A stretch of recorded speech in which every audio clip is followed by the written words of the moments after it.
et bienvenue dans ce nouveau voyage avec mon Art Journal. Il y a quelque temps, j'avais trié un petit peu mes papiers décoratifs et je suis tombée sur ce papier que j'avais fait à la gel presse et j'ai envie de l'utiliser pour cette page. Pour l'instant, je ne sais pas encore trop comment, mais je vais d'abord commencer par un fond et je pense que je vais utiliser de l'émeraude et de l'ivoire. Je pense que ça va bien aller avec ce papier. Aujourd'hui, pour faire le fond, j'utilise mon gros pinceau que j'humidifie dans un bol d'eau et je passe la peinture sans la mélanger au préalable sur ma palette, mais en prenant un petit peu de chaque couleur avec le pinceau, ce qui me donne sur le papier des nuances d'émeraude et des nuances d'ivoire, tout en ayant des parties vraiment mélangées, mais certaines plus claires, certaines plus sombres. Encore une fois, je ne fais pas attention au sens du pinceau pour avoir, encore une fois, cette variété dans le fond qui amène des nuances un petit peu dans tous les sens pour rappeler un petit peu le papier que j'ai choisi. Et là, j'essaye de bien recouvrir pour qu'on ne voit plus le blanc du papier, mais sans chercher vraiment à rester dans une seule couleur. Là, je fais vraiment des nuances. Je passe un petit peu d'ivoire, je passe un petit peu d'émeraude et je vois avec le papier que je veux coller si effectivement ça se marie bien. Et je pense que ça va être très joli.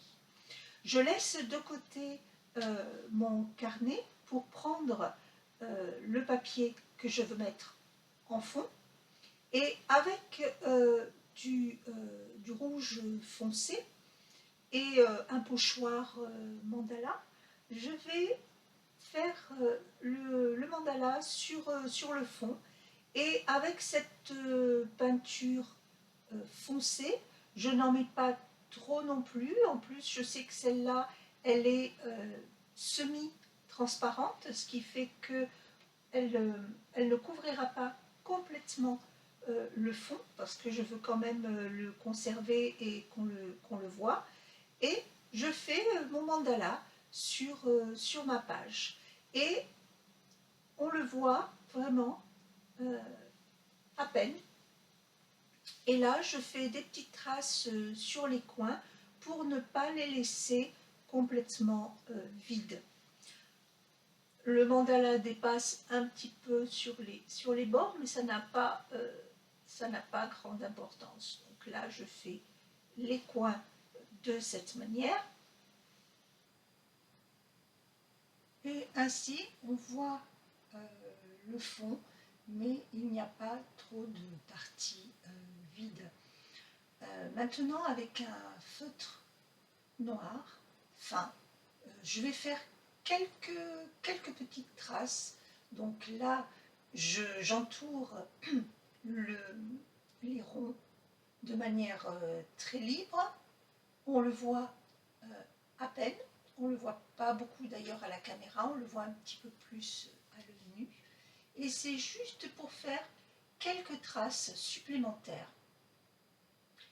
Je trace également les arcs de cercle pour les relier au rond.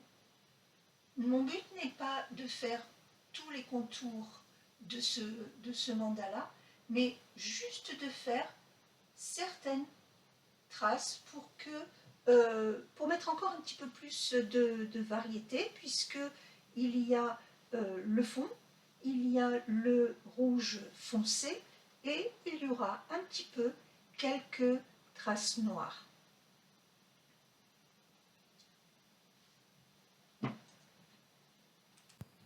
Même si a priori, on ne voit pas beaucoup ces traces noires que je mets autour de certaines formes. Au bout du compte, ça donne un petit peu plus de profondeur et de variété à la page, ce qui donne des reflets assez intéressants. Là, je prends mon tapis de découpe et mon cutter pour enlever toute la partie blanche autour de mon dessin. Pour ce que j'ai en tête, ce n'est pas grave s'il y a un petit peu de blanc sur le tour de la page, parce que voilà, je voulais découper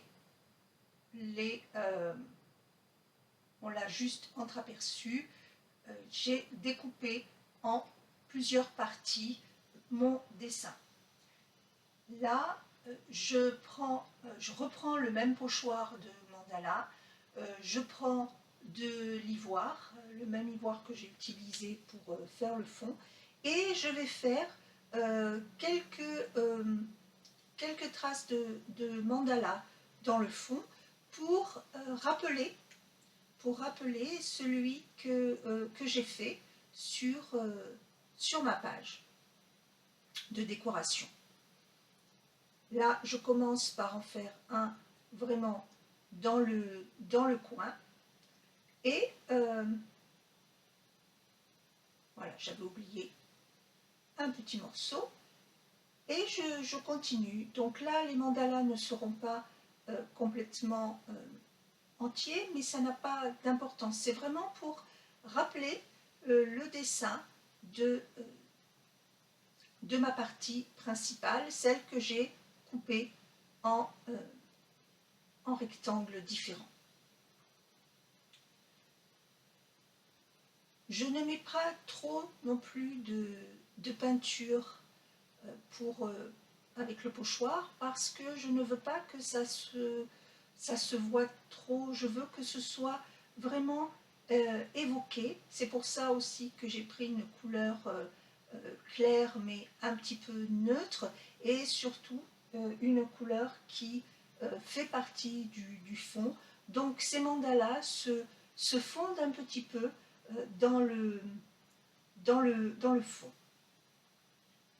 Voilà, j'en fais un autre morceau de l'autre côté, et ça donne encore un petit peu plus de variété à ma page, même avec un fond qui avait déjà pas mal de nuances. Voilà, et avec cette couleur un peu ivoire, ça se fond bien. Donc voilà mon papier décoratif que j'avais découpé en différents rectangles.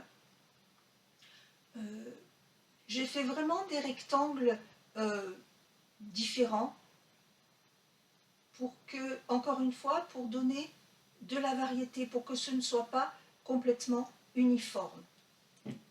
Dans un premier temps, j'essaie de reconstituer un peu mon puzzle, on va dire, et tout ça parce que une fois que j'avais découpé mon papier, j'ai pensé à faire ces petits mandalas en ivoire sur le fond de ma page, alors que quand je l'ai fait au départ sur mon papier décoratif, je n'y avais pas encore pensé. Et c'est ça qui est bien, encore une fois, dans l'art journaling, c'est que les idées viennent au fur et à mesure, et il faut surtout se laisser porter par ces idées.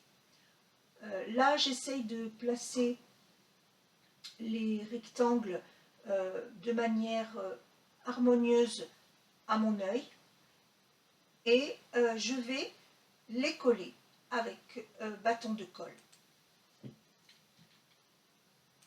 J'ai sauté cette partie où j'ai collé mes rectangles parce que ce n'est pas très passionnant à regarder.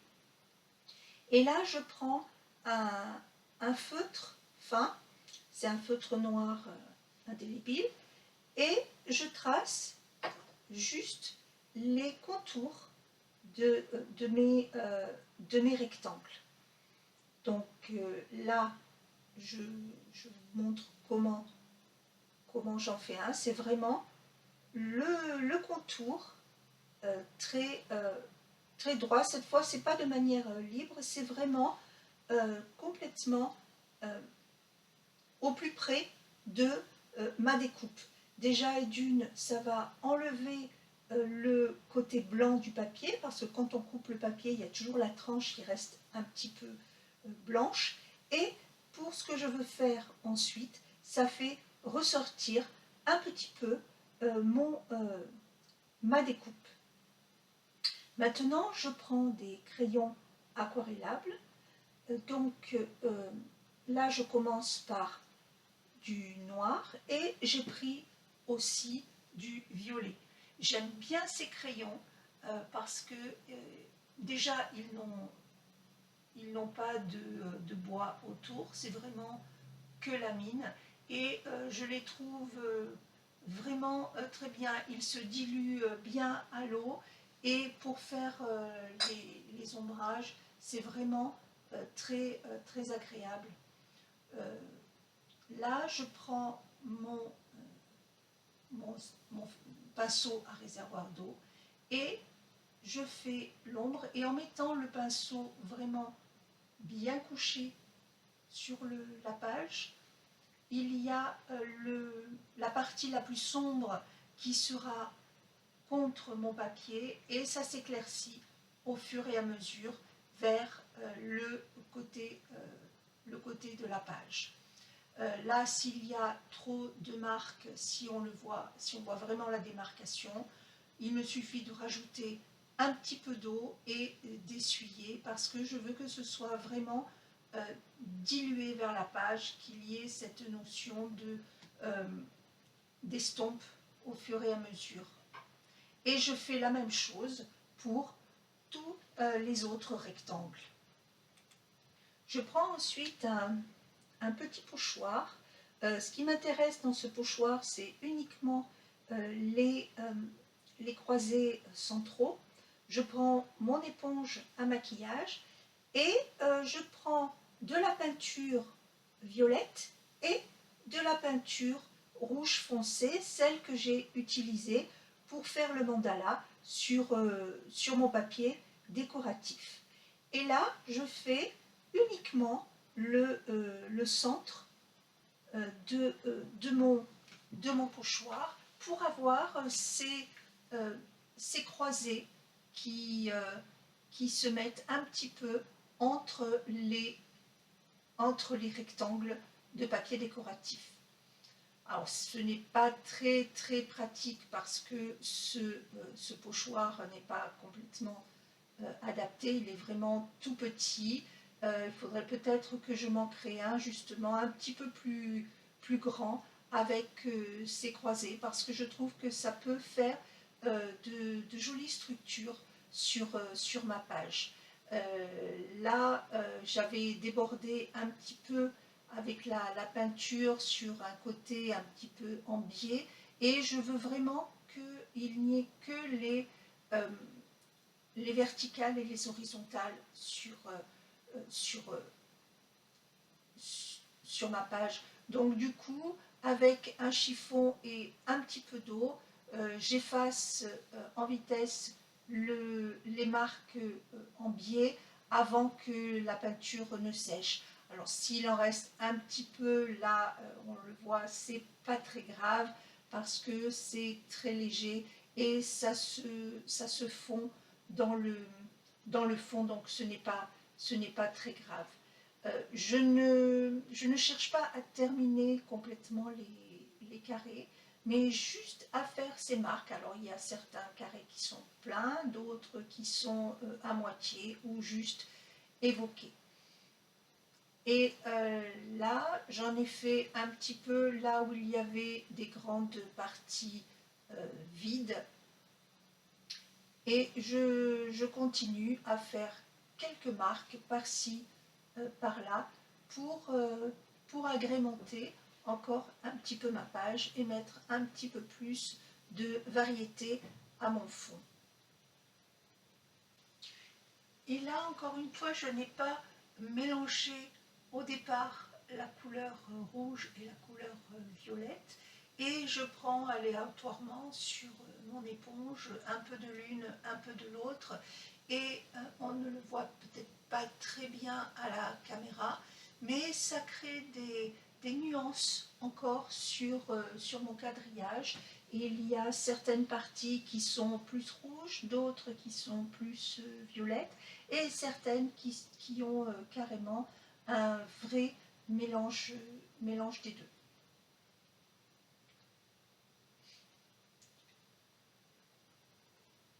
Voilà, là encore, j'ai mis un petit peu de peinture en biais, donc je l'efface avec, avec un petit peu un chiffon imbibé d'eau. Là, je reprends mon crayon aquarellable violet que je passe à l'intérieur de certains carrés. Je fais vraiment autour et je mets de l'eau par-dessus parce que je ne veux pas que ça se fasse trop foncé, mais que ce soit, comme j'avais fait pour les bordures, un petit peu estompé et que ce soit juste, que ça se voit, mais que ce soit très léger. Et je ne fais pas tous les carrés, mais juste quelques-uns pour mettre encore plus de variété à la page. J'en fais vraiment par-ci, par-là, et quand il y a un carré qui n'est pas terminé, je fais uniquement les côtés terminés et je laisse couler la teinte vers le bord qui n'est pas fini pour laisser un petit peu estomper, comme si effectivement c'était quelque chose qui s'efface au fur et à mesure. Je n'en fais pas partout, juste à certains endroits.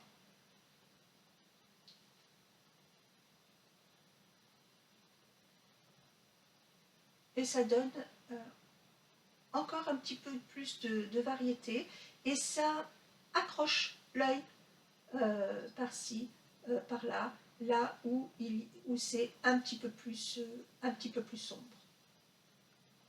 Donc là, je décide d'en rajouter encore un juste contre le rectangle. Et j'en fais un dernier sur le bord de ma page. Il m'a semblé qu'il manquait encore un petit quelque chose. Alors je reprends uniquement le rouge foncé, un pinceau très fin, et je fais quelques cercles qui rappellent un petit peu les ronds qui sont au centre du mandala. Et je ne les fais pas tous de la même grandeur et ils ne sont pas totalement réguliers. Je ne les voulais pas réguliers, c'est pour ça que j'ai pris le pinceau et pas un feutre, parce qu'avec un feutre, on arrive à faire vraiment des beaux cercles bien réguliers.